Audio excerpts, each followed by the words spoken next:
We want to finish up this podcast, Jason, with some remembrances from you.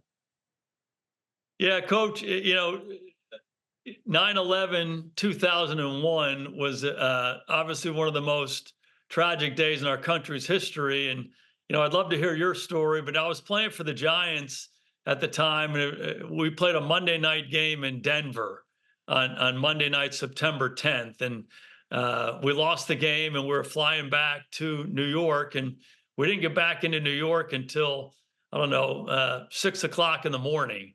And I actually was living in New York City at the time, and went in to my apartment, and we're trying to sleep because it's a Tuesday now, and you're getting ready for the next day. We're gonna have practice and on to the next week. And I'll never forget.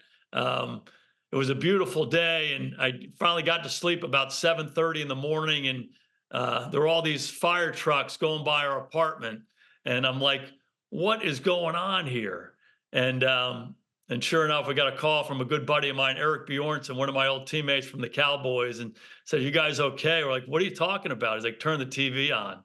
And sure enough, a day that, again, one of the most tragic in our country's history, was unfolding. And it was just a crazy time. If you remember, I know you were coaching, down there in Tampa at the time, but just the idea of, we're gonna postpone these games. We're not going to play the games this week. And then we didn't play again till the following week. And, when you're playing for the Giants after 9/11, there's a lot of responsibility that you felt. We spent a lot of time down at ground zero when we visited, fire stations and police stations and trying to support families and all of that. But, we went to Kansas City to play 2 weeks later, and I'll never forget it.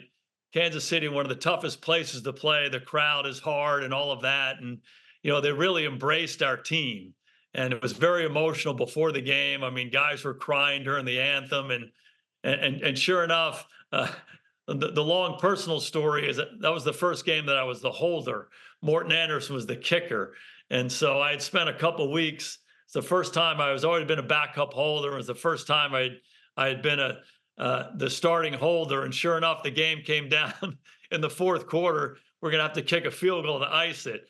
And I'm like, "Oh God, make sure you get this ball down," and we kick this thing through. And we're able to do that. And after the game, Coach Fossil, Jim Fossil was our coach, and he got everybody together. We all had our NYPD and Mm.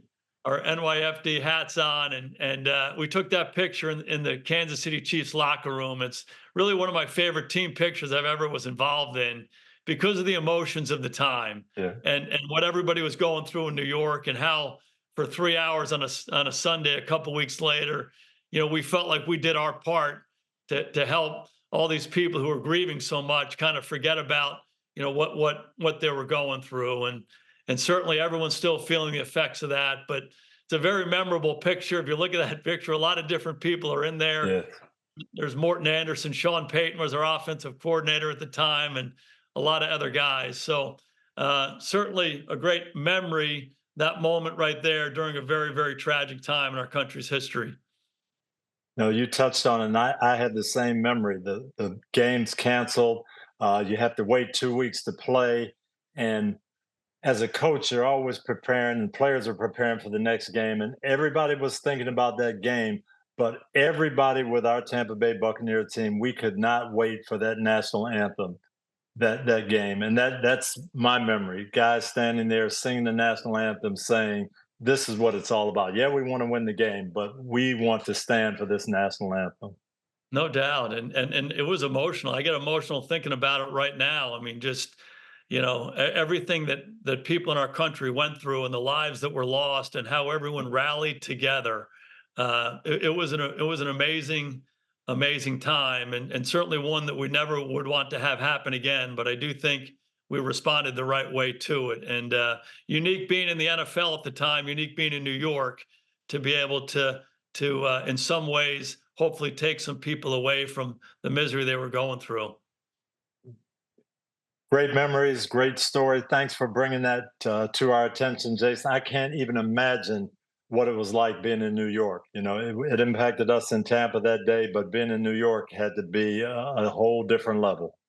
Yeah, I can remember the Saturday after 9/11, we went down to Ground Zero as a team, and we were just trying to do whatever we could. We're giving, the responders water and whatever we could provide, but it was just so eye opening. You think about the lives lost and just the tragedy of the whole thing, but again, how everyone was unified. And I saw this morning on the news the uh, the clip of President Bush when he went down to Ground Zero, and just how amazing he Yeah, was as a leader for our yeah, country at the time. And so many people stepped up and helped keep everyone together. And it was again such a tragedy, and the lives lost you can't even imagine. But I do think we responded the right way yeah. collectively, and certainly an inspirational time in many ways for so many people. No doubt. Brought us together, and no question about it. So this has been awesome. Great Yeah. time reminiscing, looking forward.